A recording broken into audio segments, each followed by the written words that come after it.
siapakah yang tergantikan di sana? Dan siapakah yang menggantikan?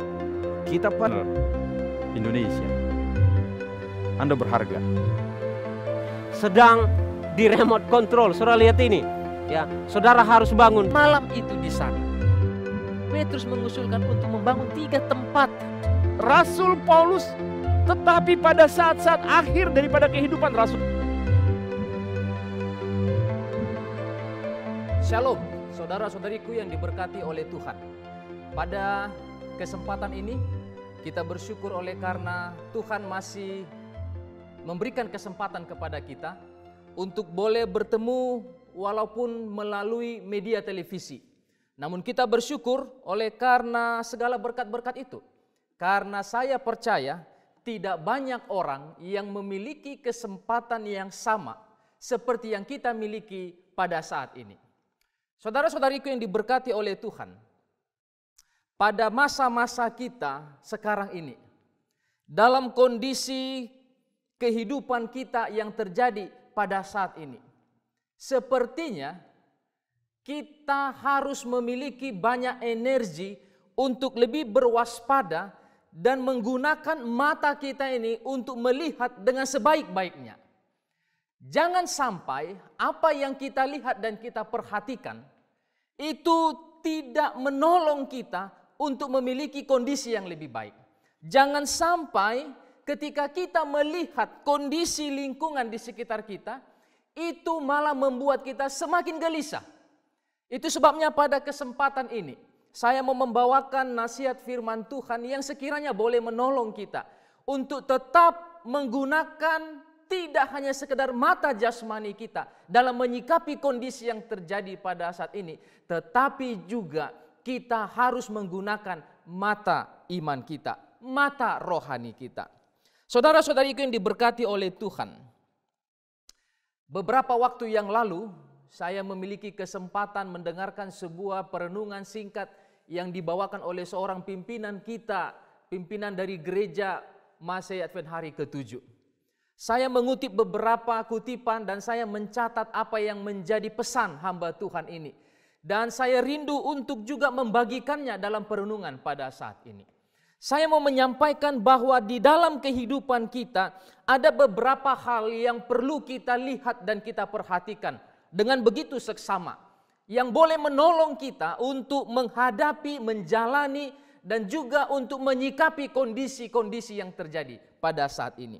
Yang pertama adalah sesuatu hal yang perlu kita lakukan, yaitu mari kita sejenak untuk melihat ke belakang. Apa maksudnya?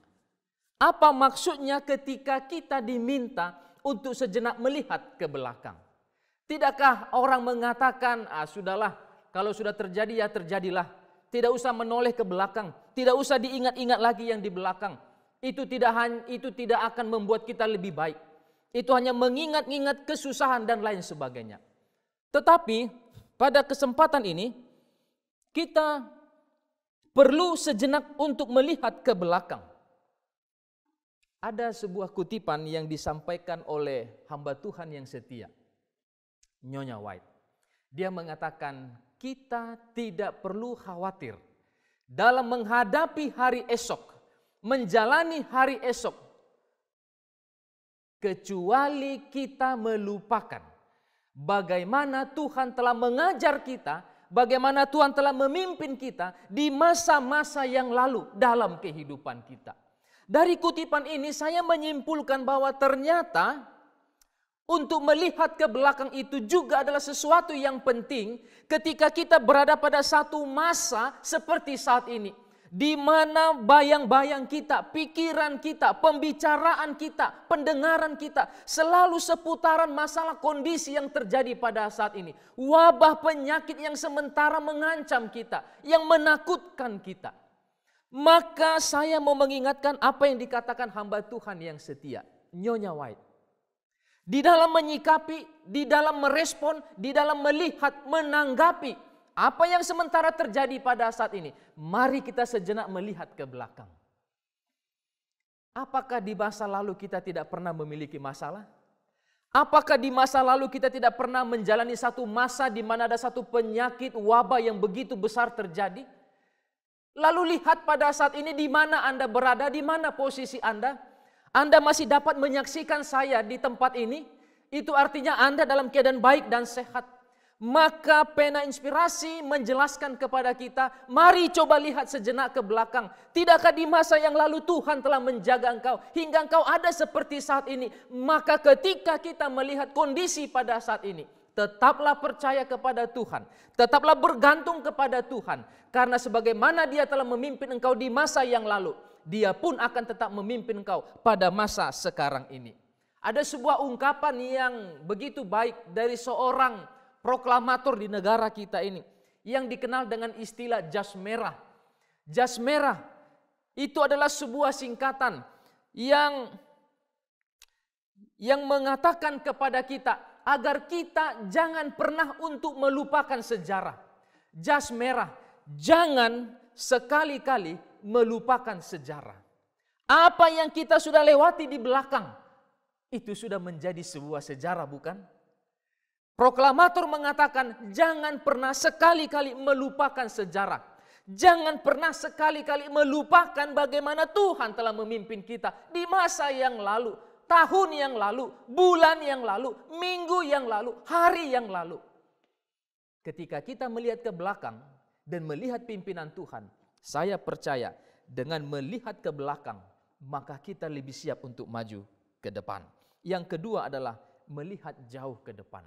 Setelah melihat ke belakang, sekarang kita melihat jauh ke depan. Bapak, Ibu, dan saudara-saudari yang diberkati oleh Tuhan. Sesungguhnya, hidup ini adalah misteri. Tidak ada yang tahu. Ketika kita melihat ke belakang, kita bisa mengetahui dengan pasti apa yang sudah terjadi. Tapi ketika kita melihat jauh ke depan, sesungguhnya tidak ada yang kita ketahui. Kita terbatas dalam pemahaman. Kita terbatas dalam pengetahuan. Kita terbatas di dalam melihat masa depan. Kita tidak pernah tahu apa yang terjadi dalam rumah tangga. Dalam suasana yang kita hadapi pada saat ini. Wabah penyakit yang begitu merajalela. Banyak orang yang tidak siap menghadapi kondisi ini. Dia tidak pernah tahu apa yang terjadi kepada anggota keluarganya. Nanti besok, minggu depan, bulan depan, tiba-tiba sudah meninggal, tiba-tiba sudah masuk rumah sakit, dan lain sebagainya. Tidak ada yang pernah tahu. Seandainya kita tahu, kita bisa melakukan banyak hal persiapan untuk mengantisipasi hal itu. Sehingga hal-hal yang tidak kita inginkan bisa teratasi dengan baik. Tapi itulah kita manusia. Itu sebabnya poin pertama tadi, coba lihat ke belakang. Ketika Tuhan telah memimpin kita, maka ketika kita melihat jauh ke depan, yakinlah bahwa berkat yang sama yang Tuhan telah berikan di masa yang lalu, Tuhan pun akan berikan kepada kita di masa-masa yang akan datang. Sehubungan dengan rumah tangga, pekerjaan, pendidikan anak-anak, kita tidak pernah tahu apa yang akan terjadi. Banyak kesusahan, banyak duka yang terjadi pada saat ini. Di luar pengendalian kita. Kita tidak pernah tahu. Seandainya kita tahu, keluarga kita akan masuk rumah sakit, akan meninggal, akan pergi. Mungkin ada banyak hal yang kita dapat lakukan untuk mengatasinya. Tapi ini membuktikan bahwa saudara dan saya adalah manusia yang berdosa, terbatas dalam pengetahuan, terbatas dalam pemikiran, terbatas dalam melihat masa depan. Itu sebabnya penting untuk bergantung kepada Tuhan. Karena hanya Tuhan yang sanggup melihat masa depanmu. Hanya Tuhan yang sanggup melihat masa depan saya. Maka karena kita tahu hanya Dia yang sanggup melihat masa depan kita, maka mari kita bergantung kepada Dia untuk menyerahkan hidup kita di masa-masa yang akan datang. Mari kita lihat di dalam Alkitab Yeremia pasal 29 ayatnya yang ke-11. Yeremia pasal 29 ayatnya yang ke-11. Sebab aku ini mengetahui rancangan-rancangan apa yang ada padaku mengenai kamu. Firman Tuhan. Demikianlah firman Tuhan, yaitu rancangan damai sejahtera, bukan rancangan kecelakaan, bukan rancangan untuk sakit, bukan rancangan untuk meninggal, bukan rancangan kecelakaan, yaitu rancangan damai sejahtera untuk memberikan kepadamu hari depan yang penuh harapan. Inilah jaminan firman Tuhan kepada kita. Inilah firman Tuhan yang telah menuntun saudara dan saya di masa yang lalu, yang menuntun kita hingga pada hari ini. Dia memberikan sebuah jaminan, rancanganku, aku tahu, aku mengetahui apa rancanganku untuk kamu. Saudara dan saya, Tuhan tahu. Yaitu rancangan damai sejahtera, bukan rancangan kecelakaan. Lalu pendeta, bagaimana dengan kondisi yang terjadi pada saat ini? Apakah ini bagian dari rancangan Tuhan? Tuhan mengizinkan peristiwa-peristiwa ini terjadi. Namun Dia tetap mengasihi umat-umat Tuhan. Dia tahu bahwa Dia memiliki rancangan yang terbaik bagi umat-umat Tuhan. Rancangan damai sejahtera. Yang berikutnya adalah setelah kita melihat ke belakang, kita melihat jauh ke depan. Maka pada saat ini saya mau mengajak kita untuk melihat ke atas. Melihat ke atas. Dari manakah akan datang pertolonganku? Kata pemazmur. Dari atas. Hanya Tuhanlah yang menjadi harapan kita. Ketika kita melihat ke belakang pimpinan Tuhan dan kita melihat jauh ke depan bergantung kepadanya, maka tidakkah kita pantas melihat ke atas untuk bersyukur, menengadah ke atas, bersyukur kepada Tuhan. Oleh karena Tuhan hingga saat ini masih memberkati keluarga saya. Pandanglah ke atas. Berterima kasih kepada Tuhan dan bertanyalah pada dirimu, siapakah aku sesungguhnya? Sehingga Tuhan merencanakan rancangan damai sejahtera bagi aku, orang yang berdosa ini, orang yang penuh dengan kekejian, orang yang selalu pikirannya kotor terhadap orang lain, yang dalam hatiku menyimpan kebencian terhadap saudaraku. Siapakah aku ini? Mari kita pandang ke atas. Tuhan, hanya Engkau menjadi tempat perlindunganku. Berterima kasih kepada Tuhan. Menengadah ke atas. Berterima kasih untuk semua yang Tuhan telah berikan kepadaku hingga pada hari ini. Jangan lupa untuk memandang ke atas. 2 Samuel pasal 7. 2 Samuel pasal 7 ayatnya yang ke-18. Firman Tuhan mengatakan, lalu masuklah Raja Daud ke dalam. Kemudian duduklah ia di hadapan Tuhan sambil berkata, siapakah aku ini ya Tuhan Allah? Siapakah keluargaku sehingga Engkau membawa aku sampai sedemikian ini? Adakah ini menjadi pernyataan kita? Adakah ini menjadi pertanyaan kita? Sebagaimana Daud mengatakan kepada Tuhan dalam doa ucapan syukurnya. Dia mengatakan, Tuhan, siapakah aku ini? Siapakah keluargaku sehingga Engkau membawa kami hingga sedemikian jauh ini? Dalam keadaan baik, sehat, tercukupkan segala kebutuhan. Meskipun kami berada dalam kondisi wabah penyakit yang sangat menakutkan, tapi Engkau masih menjaga dan memelihara kami. Siapakah kami ini? Menengadahlah ke atas. Berterima kasih kepada Tuhan. Tuhan, siapalah aku ini? Siapalah keluargaku? Sehingga Engkau masih memperhatikan, melindungi dan menjaga kami. Pandanglah ke atas. Yang berikut adalah pandanglah ke bawah. Setelah kita melihat ke belakang, kita lihat jauh ke depan, kita memandang ke atas, maka hal yang tidak kalah penting lainnya adalah lihatlah ke bawah. Melihat ke bawah dalam arti melihat jauh ke dalam dirimu, ke dalam kehidupanmu. Siapa sesungguhnya saya ini? Siapa sesungguhnya keluargaku? Siapa aku ini? Apakah aku ini orang yang layak untuk menerima kasih kemurahan Tuhan? Apakah aku ini orang yang layak menerima keselamatan yang daripada Tuhan? Apakah aku ini orang yang layak untuk menerima kesehatan? Sementara wabah ini terjadi, mari melihat ke dalam diri kita masing-masing. sudah pantaskah jika Anda menilai dirimu? Saya menilai diri saya sendiri. Mari kita melihat ke dalam diri kita masing-masing. Ke bawah dalam arti melihat diri sendiri. Sudah pantaskah saya menerima apa yang Tuhan telah berikan kepada saya hingga pada hari ini? Apakah ada yang menganggap sudah pantaslah dengan semua yang saya lakukan selama ini, memberikan persembahan, memberikan persepuluhan, mengembalikan persepuluhan, melakukan banyak pekerjaan-pekerjaan pelayanan, ya sudah pantaslah saya menerimanya. Sudah pantaskah Anda menerima kasih kemurahan Tuhan yang begitu melimpah-limpah dengan kondisi hidup kita ini? Mari kita melihat ke bawah, melihat ke dalam diri kita. Sudah sejauh mana kita pantas untuk menerimanya.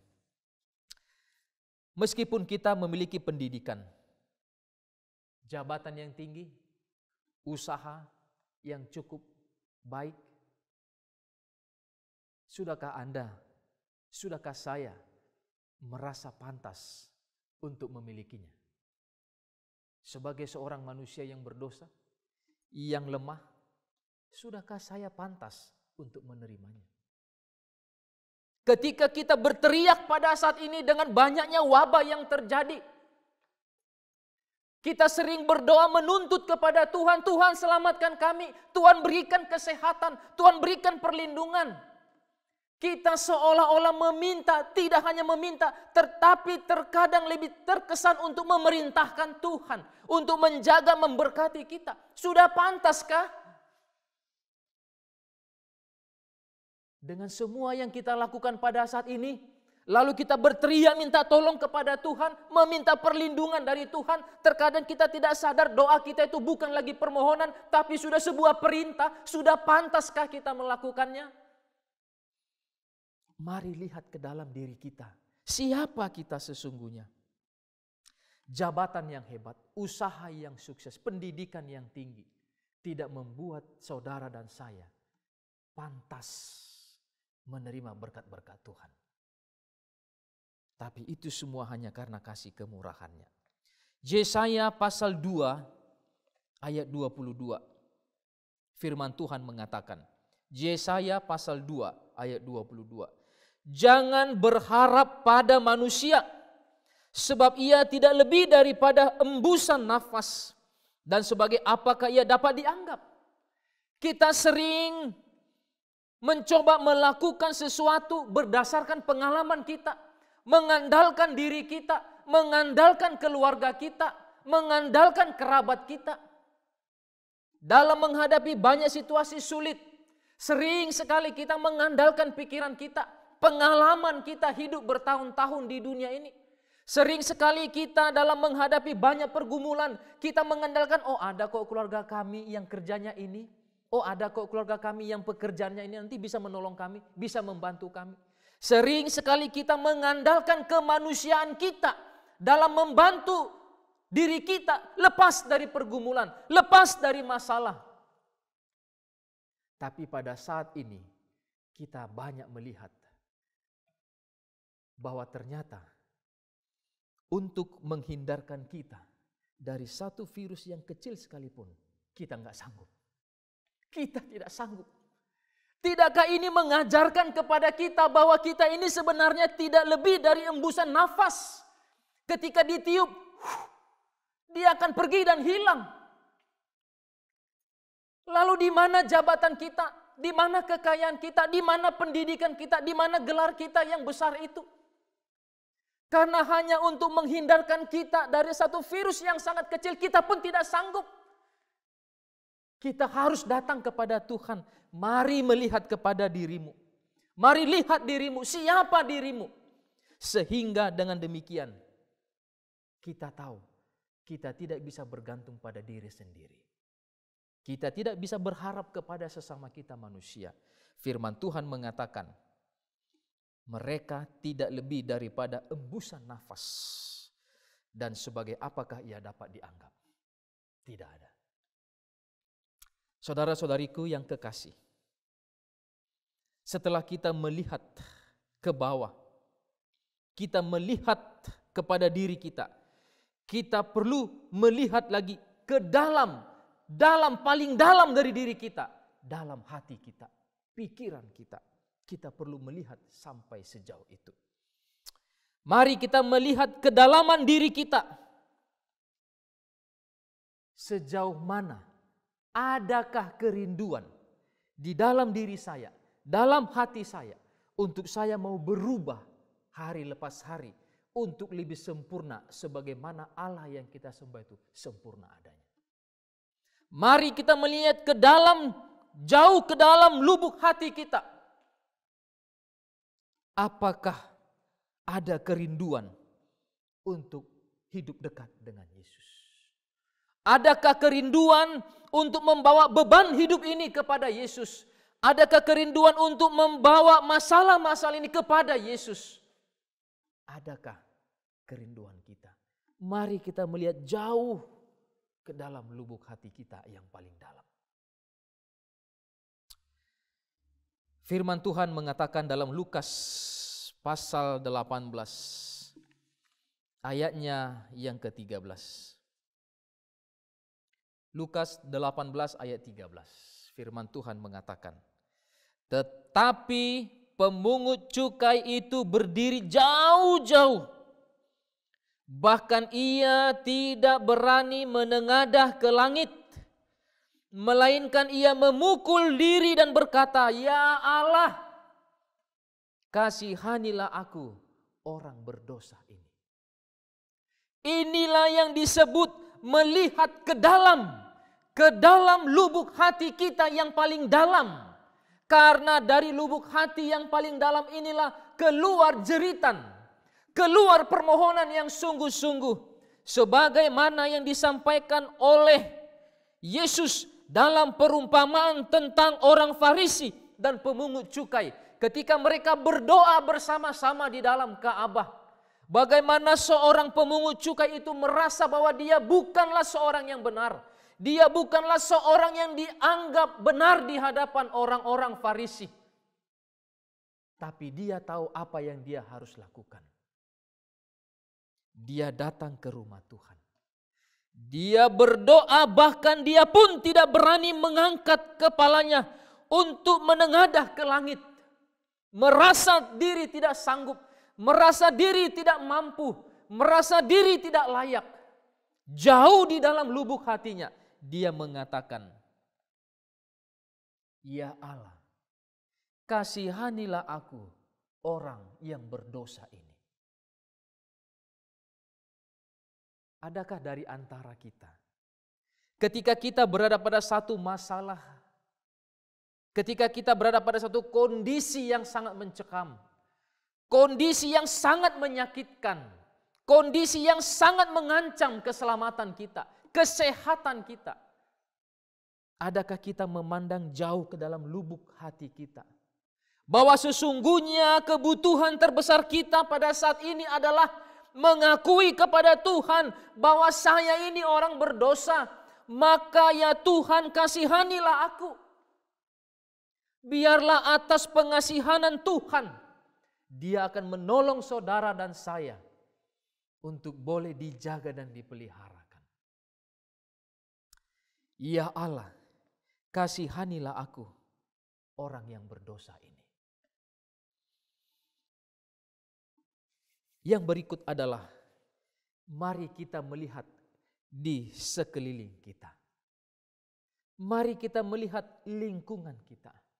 Mari kita melihat keadaan di sekitar kita. Kita melihat kondisi yang terjadi pada saat ini. Bukannya kita lebih sering membuka Alkitab. Bukannya kita lebih sering mencari kebenaran firman Tuhan. Bukannya kita lebih sering memuji Tuhan, malah kita lebih sering membuka gadget kita, membuka siaran-siaran televisi untuk memantau kondisi terkini di dalam kehidupan kita. Itu tidak akan membantumu. Itu tidak akan banyak membantumu. Hal yang harus kita lakukan ketika kita melihat di sekeliling kita, ketika kita melihat hal-hal yang terjadi itu, Yesus telah mengatakan, bila mana kamu telah melihat semuanya itu terjadi, maka angkatlah mukamu, pandanglah bahwa keselamatanmu akan tiba. Saudara-saudariku yang diberkati oleh Tuhan, ketika kita melihat kondisi yang sementara terjadi pada saat ini, kegalauan, kesusahan, ancaman yang terjadi, maka saya mau mengajak kita, bila mana itu semua terjadi di sekeliling kita pada saat ini, di masa-masa ini, maka saya mau mengajak kita untuk kita lebih banyak membaca firman Tuhan. Perlu cari tahu apakah ini salah satu tanda-tanda yang Tuhan telah berikan kepada umat-umatnya, di mana kita harus lebih mempersiapkan diri kita menghadapi masa-masa yang akan datang. Perlu cari tahu, perlu membaca lebih banyak firman Tuhan, berdoa dan berdoa untuk memastikan bahwa kita ada lebih dekat kepada Tuhan. Dan yang terakhir adalah setelah kita memandang ke belakang, setelah kita memandang ke belakang, kita memandang ke depan, kita memandang ke atas, kita memandang ke bawah, dan juga kita memandang ke dalam diri kita, serta memandang di sekeliling kita. Maka yang terakhir adalah mari kita memandang kepada Yesus. Pandanglah pada Yesus, maka lenyaplah kesenangan dunia. Saudara-saudariku yang diberkati oleh Tuhan, kita hidup di zaman akhir sejarah dunia ini. Hal yang terpenting yang kita harus lakukan adalah lihat kepada Yesus. Dengan semua hal yang kita telah lakukan tadi, satu hal yang terpenting adalah pandanglah pada Yesus.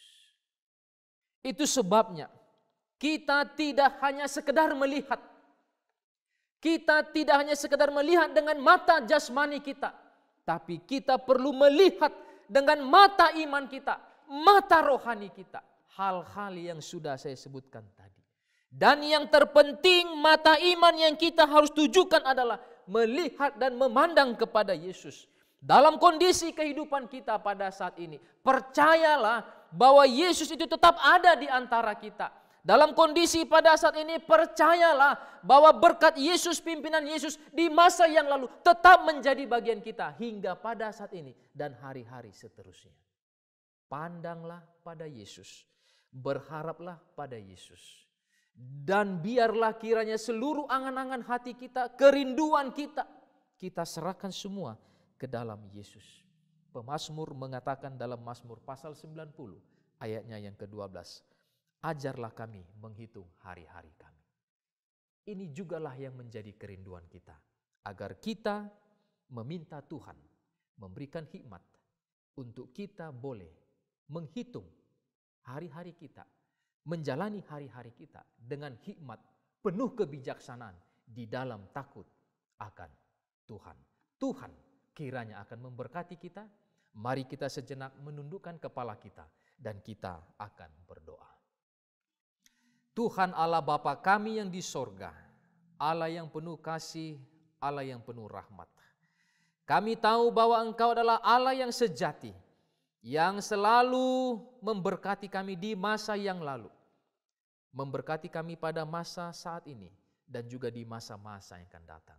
Tolong kami Tuhan, untuk kami boleh senantiasa berharap dan memandang hanya kepada Tuhan, dengan menyadari siapa diri kami sesungguhnya, agar berkat-berkat Tuhan, kedamaian, damai sejahtera itu, kenyamanan boleh menjadi bagian kami.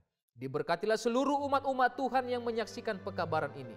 Diberikanlah damai sejahtera-Mu pada masing-masing kami. Karena doa ini kami persembahkan kepadamu melalui anak-Mu Yesus yang adalah Tuhan dan Juru Selamat.